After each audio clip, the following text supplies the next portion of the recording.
You are setting up an application for round 3 of the Missouri Microbusiness Cannabis program.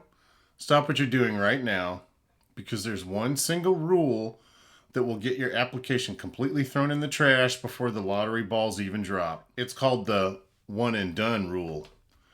Under current Division of Cannabis regulation rules, you and every single person on your team cannot have your name on more than one application. I don't care if you're listed as a 51% majority owner, a 1% minority investor, or even just the designated point of contact. If your name or your phone number or your social security number shows up on more than one application registry, every single application tied to your name is instantly denied. Your application fee? Gonzo. Your dream of growing a cannabis business? Dead in the water. But I already know what you're thinking. If that's the law, how did certain corporate networks and predatory groups capture multiple licenses in round 1 and 2? And why do they still have some of those licenses today? Stick around, because I am exposing exactly how they gamed the system, why the hammer is finally dropping on them, and I'm going to show you the exact moment the corporate elite admitted to pulling the strings.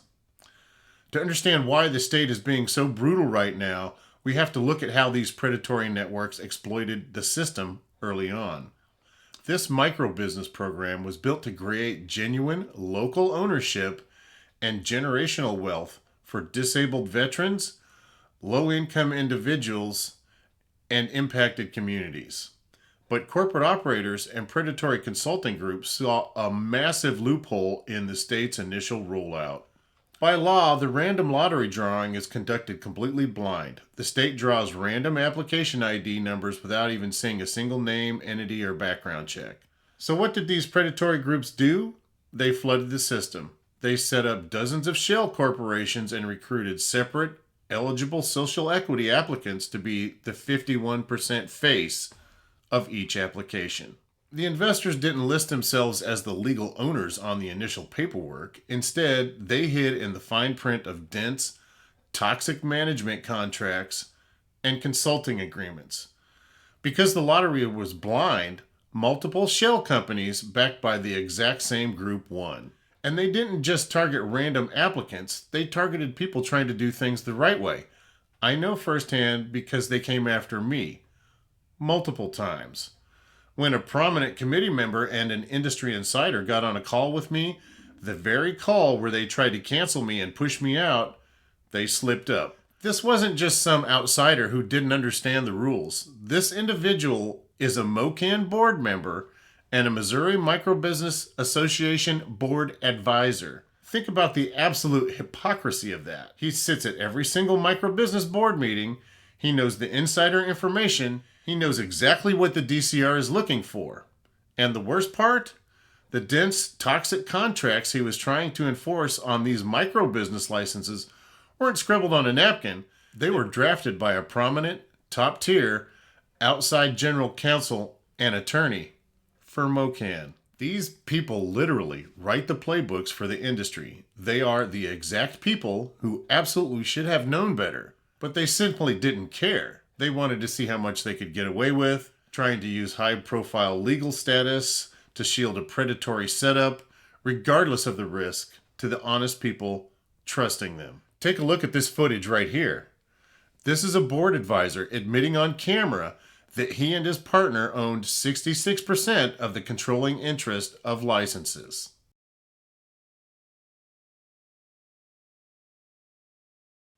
The other thing I'd like to address, I gave her answers to some very limited things. She, of course, misconstrued them to fit her narrative. She talks about, you know, uh, the only thing that she has from our contracts is that, two of the three managers, we do appoint those individuals, which leaves the original applicant with 1/3 of the voting power. Um, she put that the majority of those people are qualifying applicants when in fact all three of those individuals are qualifying applicants. Everyone that I work with, everyone that's involved are qualifying applicants. And she omitted that fact. Think about that. 66% controlling interest. On paper, it looks like a social equity applicant is running the show. In reality, the corporate backers are taking the lion's share of control, using contracts drawn up by Mocan's own attorney to strip control away from the lottery winners. They knew the state would eventually drop the hammer on this, and they pushed it anyway. And their greed completely lost honest, eligible licensees their businesses and their dreams. The state enforcement agency was initially completely overwhelmed. They issued the licenses to the winning numbers first, and that is the only reason some of these names are still listed on multiple operational setups across the state today. They gamed a broken rollout and rushed to build out facilities before the state could catch them. But if you think these guys are getting away scot-free, you're dead wrong. The game has caught up to them, and the consequences are catastrophic. The state finally realized they got played by straw applicant rings and predatory networks. The DCR went on a massive post-licensure audit spree, tearing apart every single operating agreement and hidden financial tie. And what happened? Mass enforcement. Out of the microbusiness licenses issued across the first 2 rounds, the state has already stripped away more than 1/3 of them. In one massive sweep alone, regulators permanently revoked 25 facility licenses at once. Why? Because those detailed probes proved exactly what you just saw in that clip. The eligible social equity applicants didn't actually have real operational control or decision-making authority. Ineligible background entities were pulling the strings. And this is the part that should make your blood boil. We are talking about highly regulated, high-profile cannabis industry professionals in the state of Missouri, people sitting on trade boards and advisory councils. This person and people like him will lie right to your face to get what they want. They will look you straight in the eye and sell you a fake narrative about how everything is okay and everything is 100% legitimate. But look how fast that double talk completely implodes under pressure. Watch this first clip right here. And then the last thing I'd like to say, she's trying to paint this all as some kind of predatory contract situation. Our contracts have been approved by the state. So the state, the very body that is warning people about predatory contracts, has approved our contracts. So do you think they're talking about our contracts as being predatory? Does that make logical sense? In the first clip, he boldly claims everything is solid, passed with flying colors. But pay close attention to what happens just a few minutes later when the camera keeps rolling. Watch this. Sure. I can't share it with you necessarily, but we were issued a notice of pending revocation in the first round as well.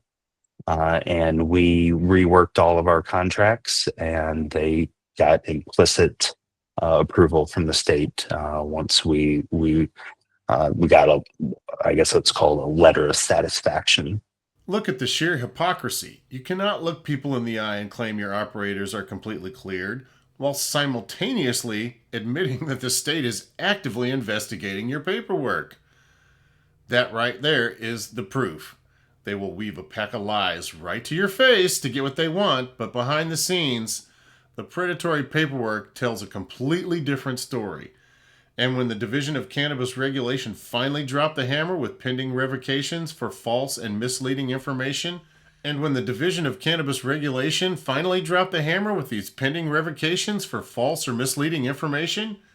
it proved exactly what was happening. The 51% equity rule was being bypassed on paper, and the eligible owners are the ones left holding the bag with a revoked license. So what are the consequences for people trying to hold on to multiple licenses right now? First, total capital vaporization.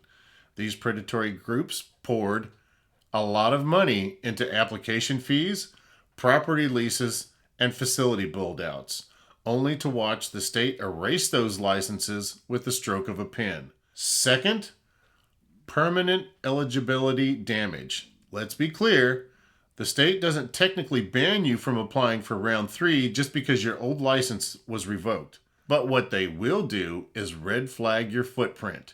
If you let a predatory partner contaminate your background with a revoked license, your name is now tied to a compliance failure. Any future application you touch is going to face an administrative microscope from the DCR that makes it nearly impossible to fly under the radar again.